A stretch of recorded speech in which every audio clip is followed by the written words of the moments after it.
Hello, everyone. My name is Nathaniel Hanna, and today I'm going to be presenting the process behind my business idea, which was a meal prep service that was designed specifically for college students. Um, so, in this presentation, I'm going to explain how my emotions shape my decisions, how experimentation and iteration changed my business model, and what I learned about the design thinking process overall.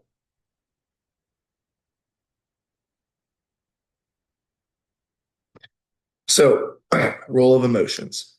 When I started this project, I didn't realize how much my emotions were guiding everything. So, frustration is definitely one that played a big role. I kept seeing students that would, skip meals or waste money eating out. And, honestly, at a point, it like motivates you to do something about it. I understand how like I was annoyed myself how hard meal prep can be when you're busy, and it frustrated me to see that as a result of this, students were forced to have to buy food or spend money on campus food, or I guess just any food anywhere. And then excitement was definitely another one, which it kicked in when I realized how simple service could actually help people save time and eat healthier. And then I also felt nervous about whether anyone would use it. I feel like nervousness comes with starting any business. And that's what pushed me to test the ideas, before committing to them. And the biggest emotional factor was definitely empathy, because I know what it's like to be a stressed college student with no time to cook. So, I designed this product for people that are like me in this situation. So my emotions didn't just inspire the idea, they changed my decisions throughout the process. So whenever I felt stuck or overwhelmed, I took that as a sign to, maybe I just need to simplify things. If people that I had testing my product seemed confused or unsure how the service worked, that frustration helped me redesign certain features. When people reacted positively or said things like, wow, I'd actually use this, that made me want to keep the successful parts. Even stress helps sometimes. Anytime a feature felt too complicated, I cut it. That helped me stay focused on what students really needed.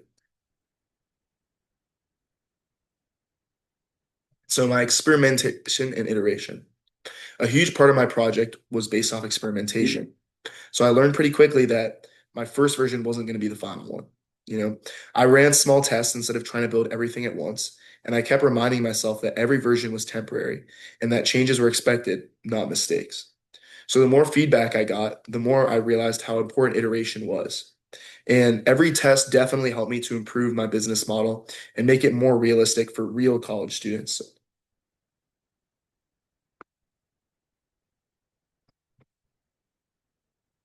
So for my first prototype, I tested the idea using a simple Google form where students could choose meals and pickup times. People told me the choices were confusing, which helped me realize I needed cleaner design. For prototype two, I simplified the meal categories and added pictures. That instantly made it easier for students to use. I also sent out a quick survey asking students what mattered most in a meal service: price, convenience, or healthiness. Price ended up being the top priority, which changed how I priced my meals. During a trial run, some features I thought were important barely got used, like customizable spice levels. So I removed them. My final version ended up being a combination of the simplest layout, the pricing students preferred, and the meals that tasted the best. So I process understanding. My biggest takeaway during this process was definitely that design isn't a straight line. You don't just go from idea to solution, you loop back and rethink things constantly. I learned that emotions, feedback, and iteration all work together. Instead of trying to get everything perfect on the first try, I realized the process is about learning and improving over time. Being flexible mattered more than being right at the beginning. The final meal prep service is the result of everything I learned along the way, not just my original idea. So this presentation was definitely designed for an outside audience. So I tried to keep visuals pretty clean and easy to understand. I used my own wording instead of copying anything from templates. Uh, I also kept the language simple, so anyone, even someone who hasn't heard of my project before, can follow along. When spoken out loud, This whole presentation tries to stay under 5 minutes, and the audio and visuals are clean and professional.